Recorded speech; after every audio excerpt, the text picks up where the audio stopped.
Cross versus E.Ewing. You're pretty excited for this matchup for your brother. What does he have to do to come out on top?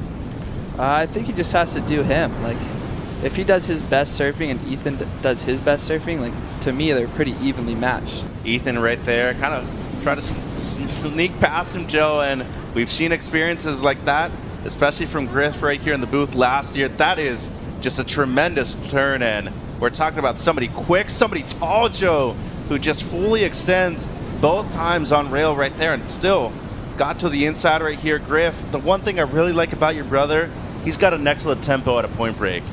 Yeah, thank you. I agree. Yeah, it just goes to button up here. That was a pretty nice turn. That was also a nice turn. And then, unfortunately, he fell there. You mean, just not at this level, mate, as Snaketails would say.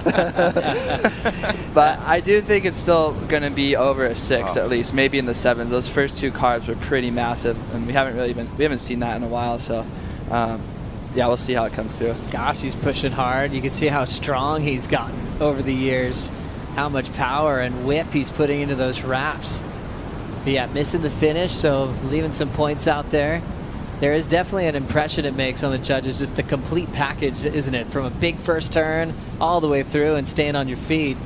As long as the scale's consistent, the right people are winning. Contest rolls on. E.Ewing now stepping into pace. Perfect bottom turn. How about that track in the pocket? Nice patience to set up that open face hook.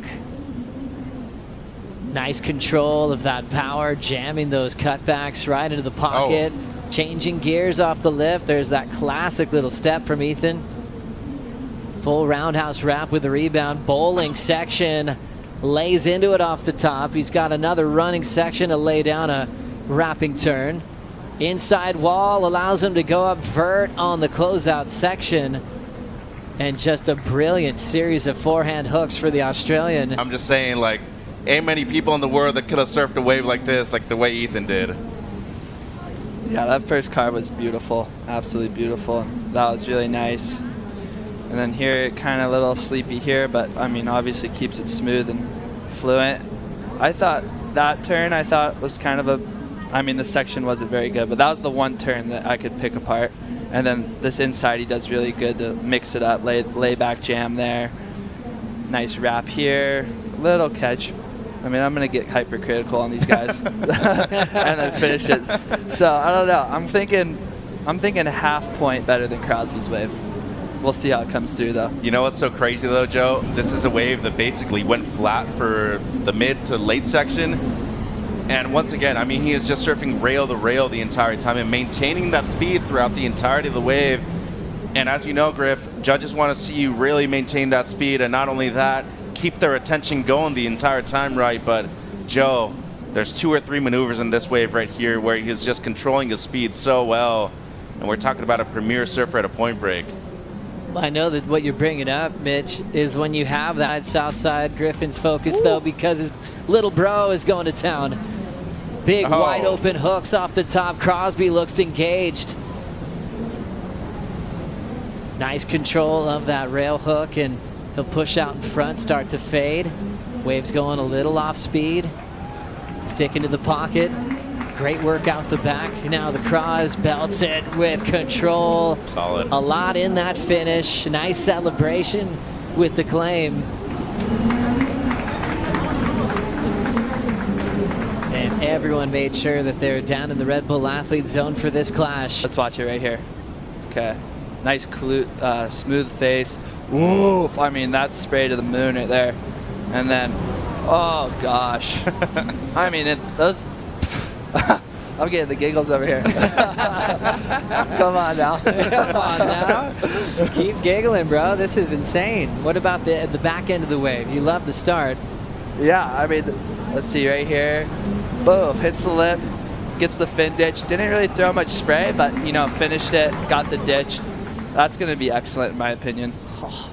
First 2 carbs alone, as Griff is saying. I mean, that's world class. That's elite stuff right there. And especially when you're comparing power v power against the guy in red at the moment, I feel like if you're on the right waves, you're definitely having a chance to really get that opposition going with the 8-point rides too, Joe. But a bit different right here, a bit of disruption towards the end. And if the score comes under excellence, it's because of this. Still a solid finish though for Crosby, and seems like we have a seesaw battle, Joe. Gosh, you just got to think of Mick Fanning when he could just... Thanks for your admiration and actually saying that. It was cool. It was a cool moment that we shared. I love that as we watch an important wave in the heat. Second wave for Ewing.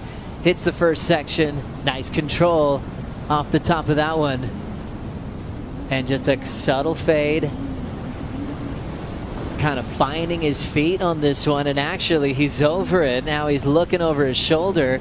A throwaway use of priority there. Now Crosby in the pole position with Ethan not making any improvement. A lot of wins, Pipe, J-Bay, Sunset multiple times. Last to Ewing, what happened here, Mitch? Yeah, unfortunately, as you said, misuse of priority. Seemed like the wave was going to be way better down the line, and it just let him down right here, Joe. Was trying to stay in the pocket the entirety of the wave, and really just didn't have a whole ton of wall on it. So 7 minutes to go right here. Now Crosby is not going to waste any time, and he will just go up and out. Good decision right there, Joe. It seemed like it was closing out more than anything, and seems like he might have a rebate wave on the outside too. Ethan paddles over it as well. 8:10 on the clock. Say, that's all right, I'll take it off you. He's already going to commit to it. Ethan making sure that he's going. Oh! And somehow Crosby got lost in the whitewater. And Ethan has this wave. Here we go, the big blast, but he falls on a big section there. Wow. Crosby Colapinto is able to get the jump on Ethan Ewing and head to the semifinals. Wild finish there, Griff, but you got to be proud of your younger bro. That's a big moment. Big moment for Cros. I'm super happy for him.